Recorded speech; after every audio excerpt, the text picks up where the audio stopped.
In the headlines, the United Workers' Party promises the electorate a 2020 team committed to good, transparent and accountable government. Technical assistance from the World Bank for Dominica's International Airport. And WAU expresses concerns over the status of the Industrial Relations Advisory Committee. I'm Andrea Lee with the Channel 5 News, back with the details after this.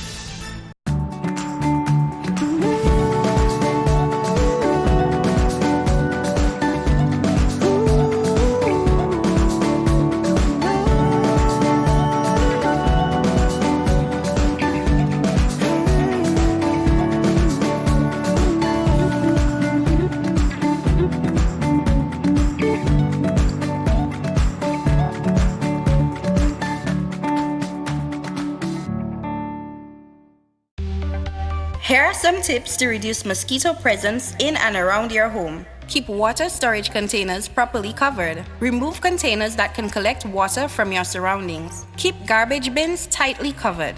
Pick up your litter and remove all tires from your yard. Keep gutters free of leaves and twigs to prevent stagnant water. Prevent Zika, dengue, and chikungunya. Fight the bite. This is a public service announcement from the Dominica Red Cross. This message is supported by Flow. Thank you for staying with us. First up, the United Workers' Party to formally present its 21 candidates for the 2020 general elections to the public on Sunday, 19th May on the Dame Eugenia Charles Boulevard. The United Workers' Party held a press launch on Wednesday for its presentation of candidates. This team has been put together to serve on the solid foundation principles of equal opportunity, social justice, and balanced, harmonious, people-centered development. This is a team that will have front and center Nature Island citizen engagement and participation that brings government, people, businesses, civil society groups, and neighborhoods in a collective effort to make Dominica the real, authentic, one and only nature island of the world. Mr. Linton says this team will be committed to good, transparent, accountable government that is about solutions, positive results, fair treatment, and just rewards for all. This is a team that will focus on education, healthcare, sports and entertainment opportunities, affordable land, and housing for all. A team that will pursue continuous improvement in the livelihoods and standards of living of all the citizens of Dominica.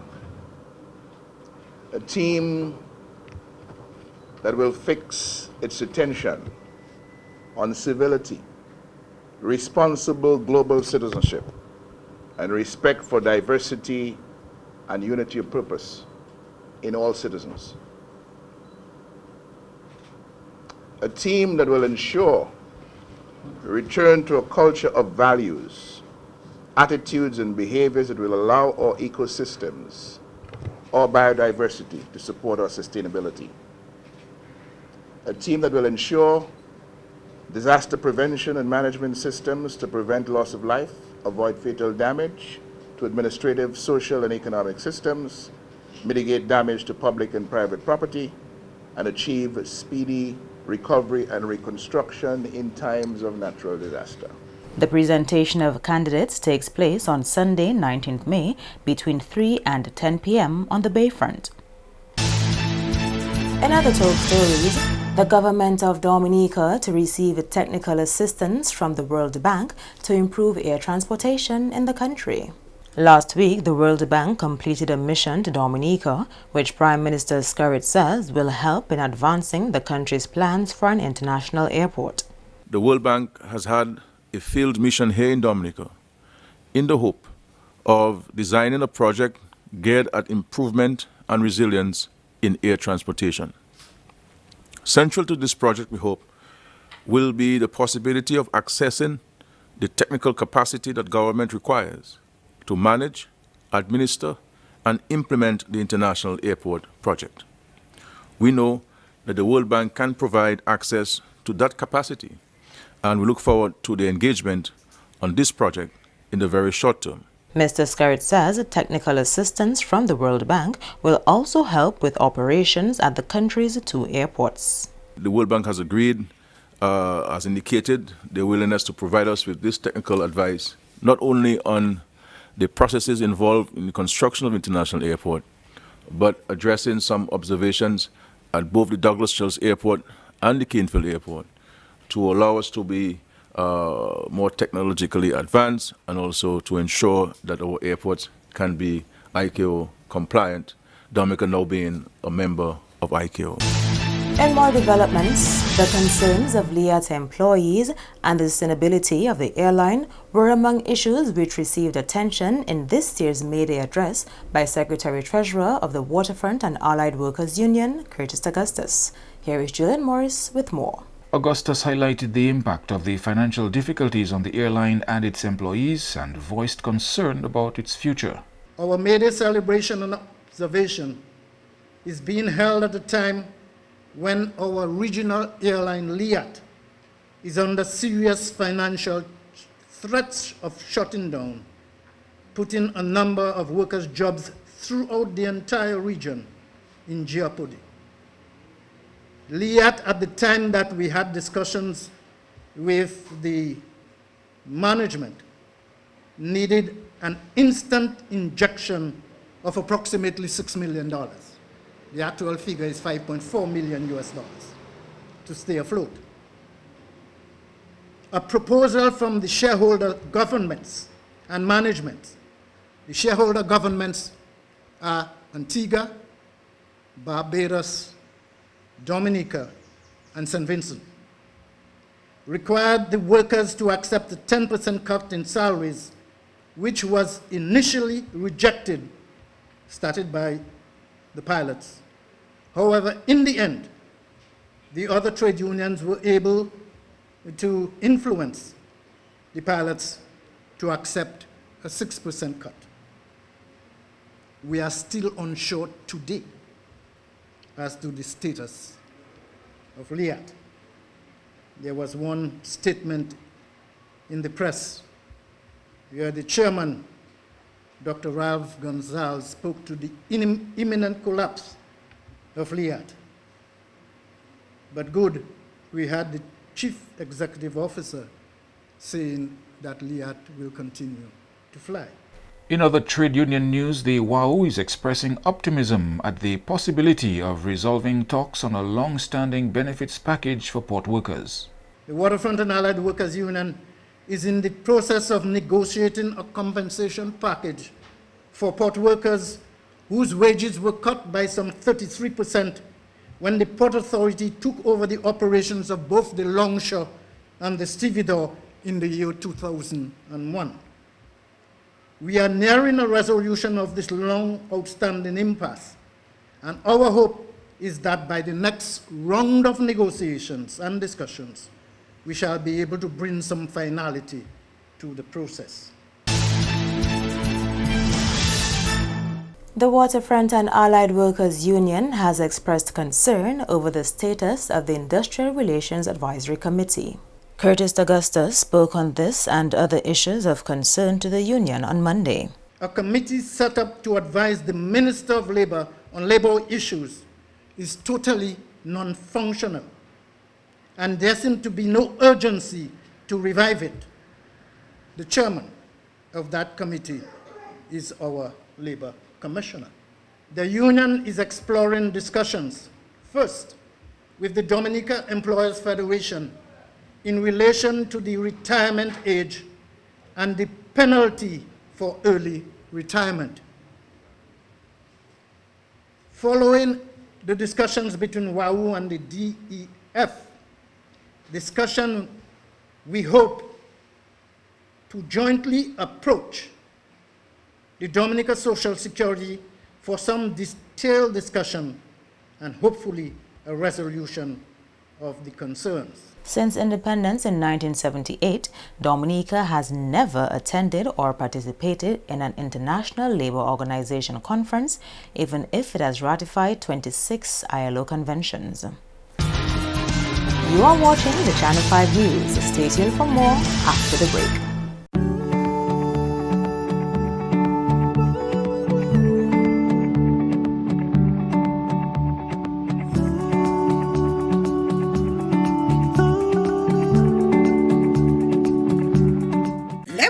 TB estene e ben tout se, moun ki en bonne santé oli wen ka respire se vermine la. Moun ki pani bon tempérament kon sa ki ni maladie HIV, alcool, kafine, ti mamay e gwa moun bien sensible pour ces maladies ça là. Moun ki ka tousse ni pou prendre précaution le yo en parmi moun en place publique. Couvre bouche ou le ka estene tousse.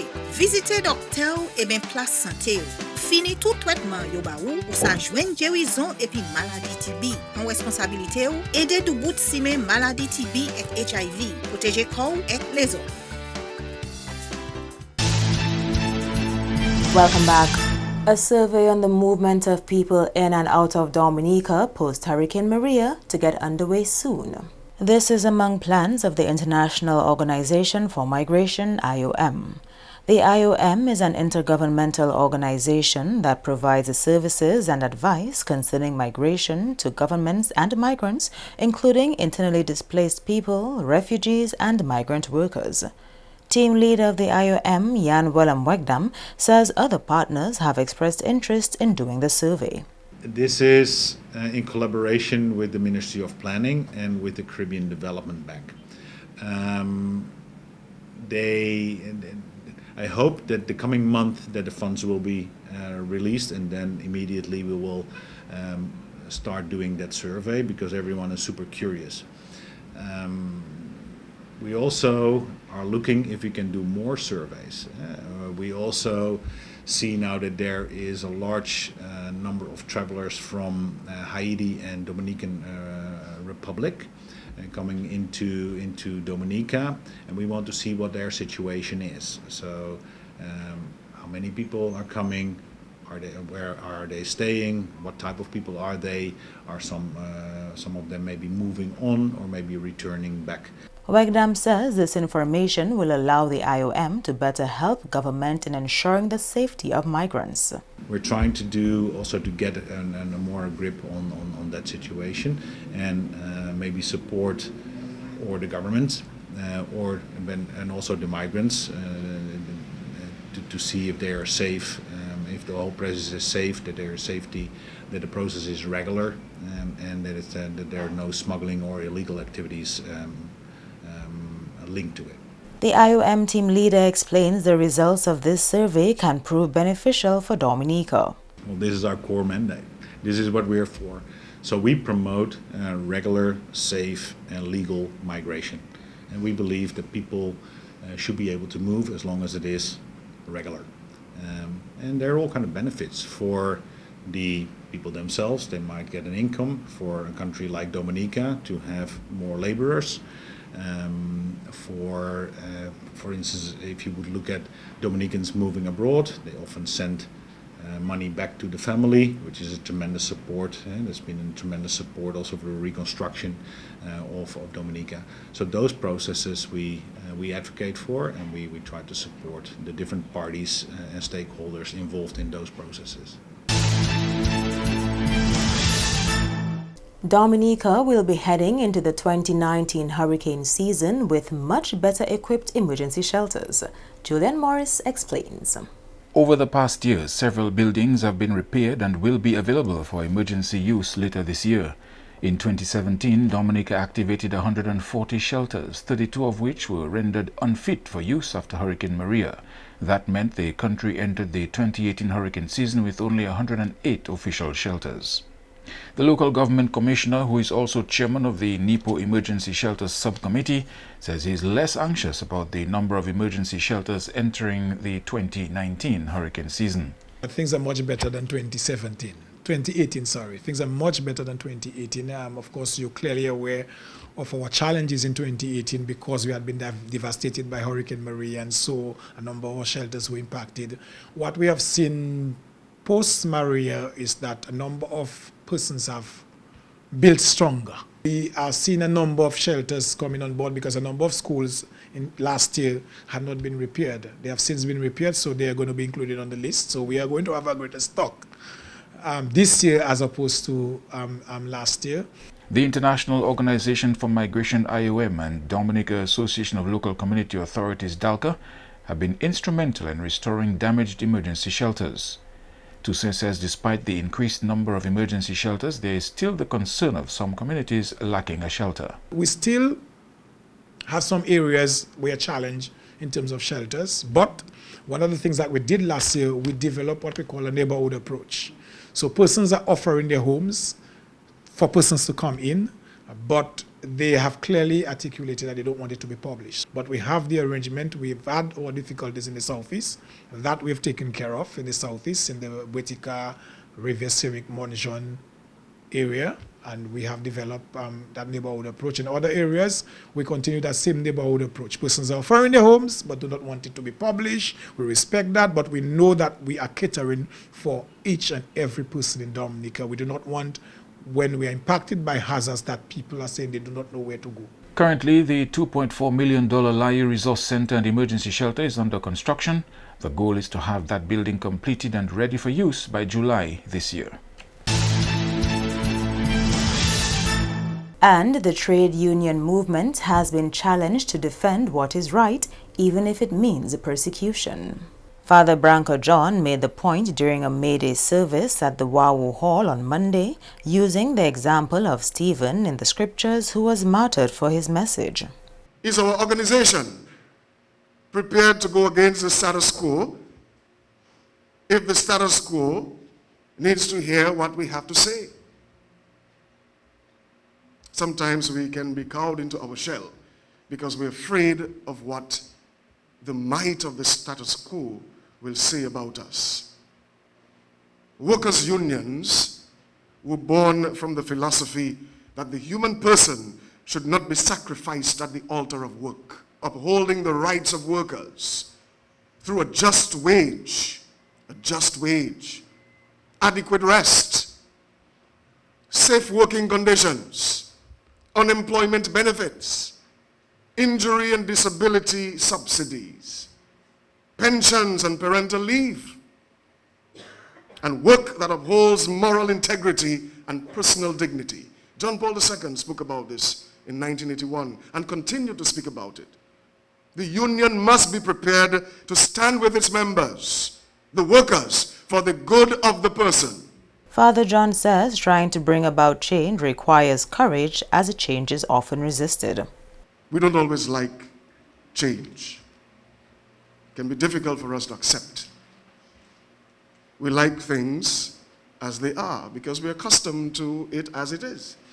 It is easy to go along with what is there. The threat of failure in the eyes of the world, in human eyes, should not cause us to back down from what is right and just. People will say that we're not succeeding. But just because people think we're not succeeding doesn't mean we should change what we think or what we say if we're right and if we're just. We can review the way we present what we think. We can review the way we say what we say, but the content, the heart of what we're saying should not change just because people think we're not succeeding. We have to stick to what is right. Father John says trade unions exist to uphold human dignity given by the Creator, which he describes as righteous work.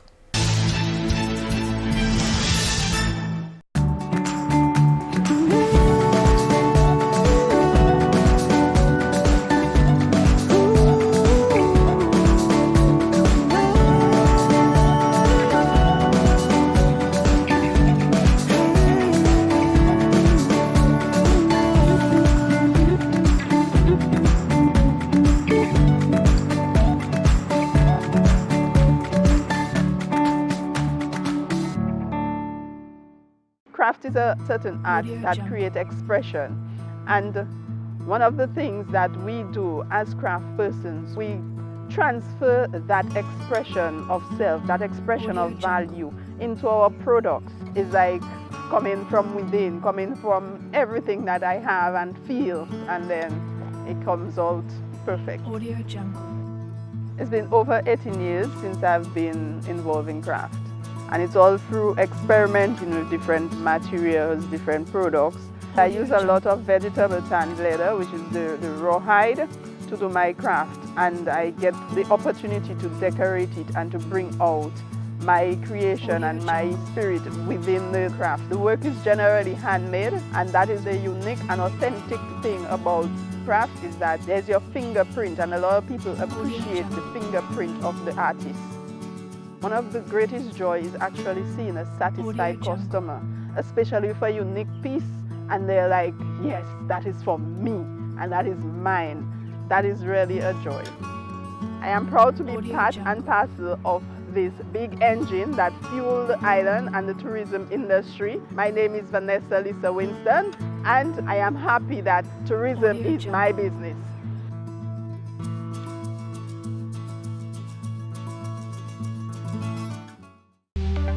Here are some tips to reduce mosquito presence in and around your home. Keep water storage containers properly covered. Remove containers that can collect water from your surroundings. Keep garbage bins tightly covered.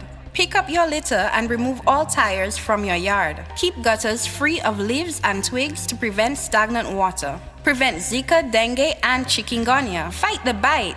This is a public service announcement from the Dominica Red Cross. This message is supported by Flow.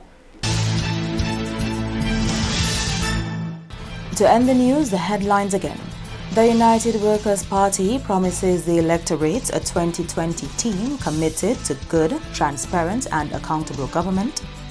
Technical assistance from the World Bank for Dominica's International Airport. And WAWU concerned over the status of the Industrial Relations Advisory Committee. Feel free to contact us at news@marpin2k4.com. You can also access or pass the newscast on our YouTube channel. On behalf of the entire production team, I'm Andrea Louis, and to all of our viewers around the world, thank you so much for watching. Join us next time.